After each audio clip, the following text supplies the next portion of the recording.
pretesa che mai risposta fosse a persona che mai tornasse al mondo.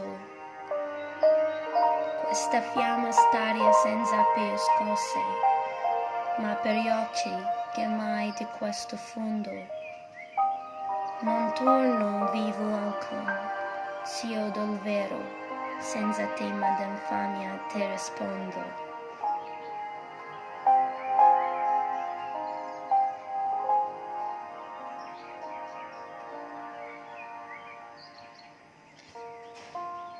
Let us go then, you and I, when the evening is spread out against the sky, like a patient etherized upon a table.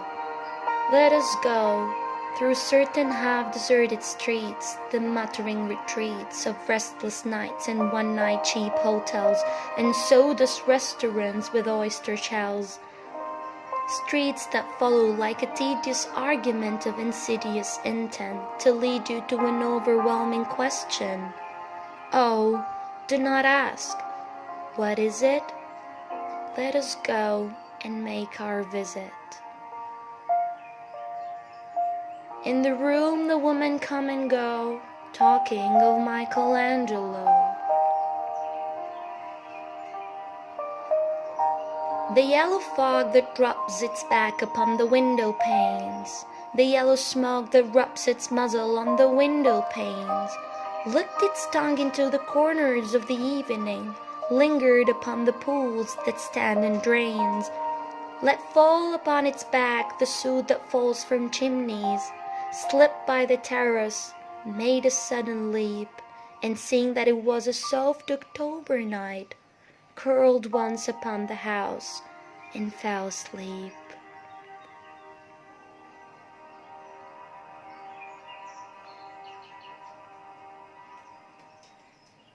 And indeed, there will be time, for the yellow smoke that slides along the street, rubbing its back upon the window panes, there will be time. There will be time to prepare a face to make the faces that you meet.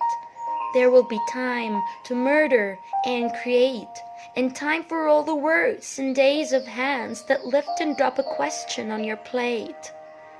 Time for you, and time for me, and time yet for 100 indecisions, and for 100 visions and revisions before the taking of a toast and tea.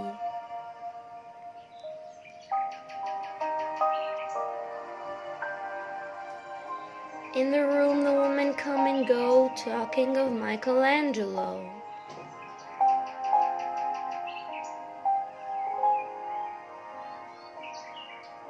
And indeed, there will be time to wonder, do I dare? And do I dare? Time to turn back and descend the stair, with a bald spot in the middle of my hair. They will say, how his hair is growing thin.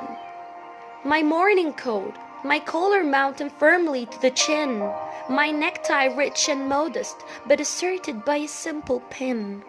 They will say, but how his arms and legs are thin. Do I dare disturb the universe? In a minute there is time for decisions and revisions which a minute will reverse. For I've known them all already, known them all. Have known the evenings, mornings, afternoons. I've measured out my life with coffee spoons. I know the voices dying with a dying fall, beneath the musing from a farther room, so how should I presume? And I've known the eyes already, known them all, the eyes that fix you in a formulated phrase, and when I am formulated, sprawling on a pin, when I am pinned and wriggling on the wall, then how should I begin to spit out all the butt ends of my days and ways? And how should I presume?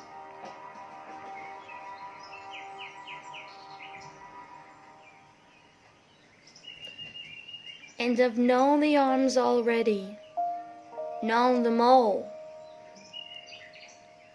arms that are braceleted and white and bare, but in the lamplight damp with light brown hair. Is it perfume from a dress that makes me so digress? Arms that lie along a table or wrap about a shawl, and should I then presume? And how should I begin? Shall I say, I've gone at dusk through narrow streets and watched the smoke that rises from the pipes of lonely men in shirt sleeves leaning out of windows? I should have been a pair of ragged clothes cuddling across the floors of silent seas.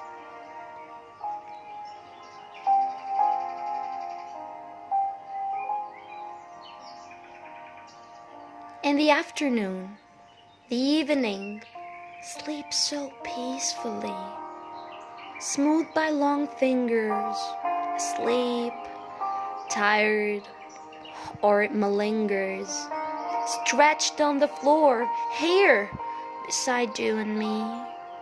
Should I, after tea and cakes and ices, have the strength to force the moment to its crisis?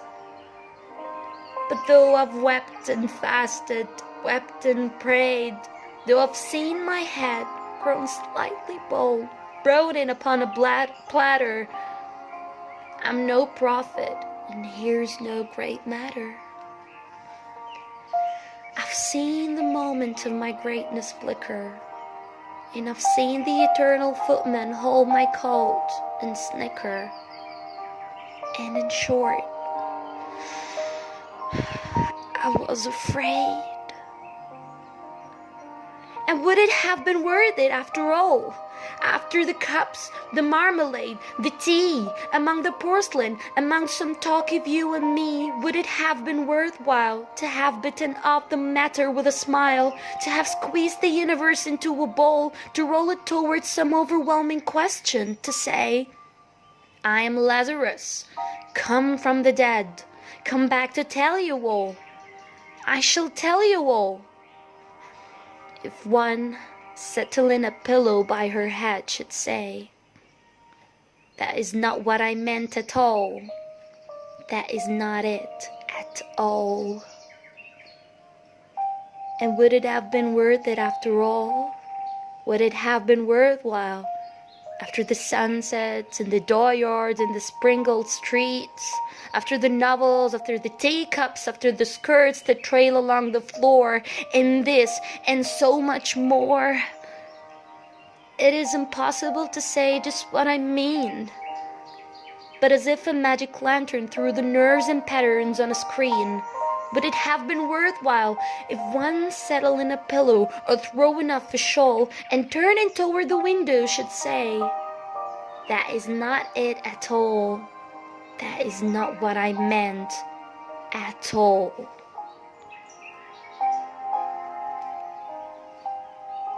No, I'm not Prince Hamlet, nor was meant to be.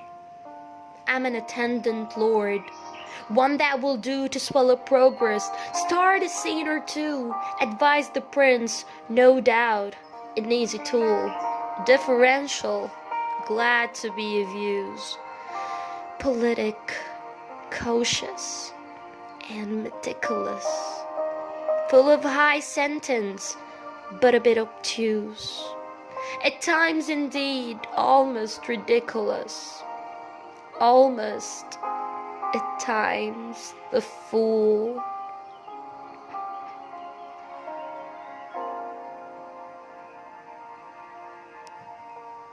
I grow old, I grow old, I shall wear the buttons of my trousers rolled. Shall I part my hair behind? Do I dare to eat a peach? I shall wear white flannel trousers and walk upon the beach. I've heard the mermaids singing each to each. I do not think that they will sing to me.